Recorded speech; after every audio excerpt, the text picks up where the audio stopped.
Hey guys, it's NeverSink. I want to give you a quick update on the upcoming filter update, some general information, and show some features and some feedback regarding the latest video. So first of all, at this point, I'm running on pure caffeine. I've been barely sleeping. GG has added a lot of changes in the upcoming patch, a ton of new items, changes, modifications, and very little information and no way to test them. So I've been busy at work over the last, I don't even know, uh, multiple days and multiple weeks if you count the new features to get things done and tested and prepared. Still, my point is I don't expect things to run perfectly smoothly. I think anyone who's building their own filter or filter tool in this league can probably confirm that this will be a bumpy ride. If there will be issues with whatever tool you use, maybe a vacant trade, a FilterBlade, POE, whatever, look out for patches, look out for updates.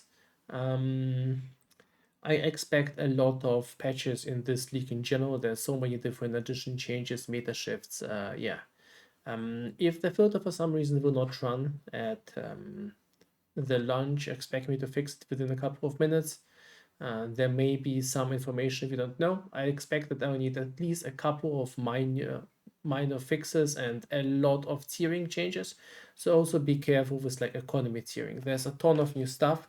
So before selling, some randomly looking item that is definitely new, check market prices twice.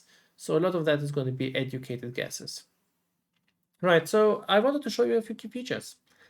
So yesterday I've shown you the filter auto adjust, and people really like that. Just to give you a recap, if you are making a filter on FilterBlade and you want it to be adapted to your leveling build, there's now a shortcut.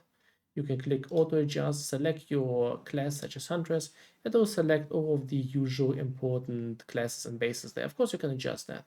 So a lot of people have been asking for ways to configure their leveling behavior for vendor rares and vendor magics, kind of rare and magic items that you pick up just to vendor or disenchant them.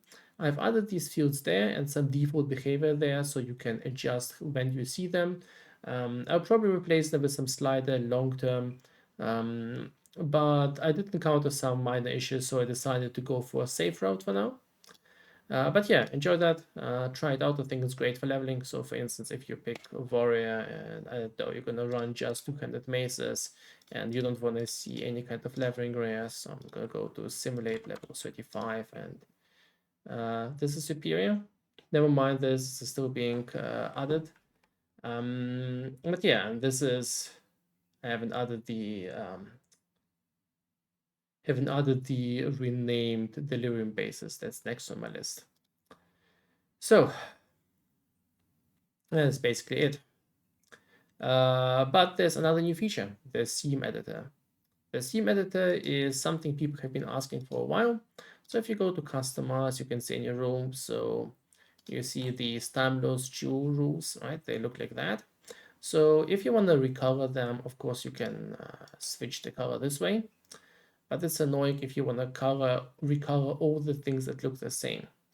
So instead, when you can now change the theme, you can click on that, scroll down and pick the theme you like. You're going to add some UI improvements for that later on, and then this item will keep the theme.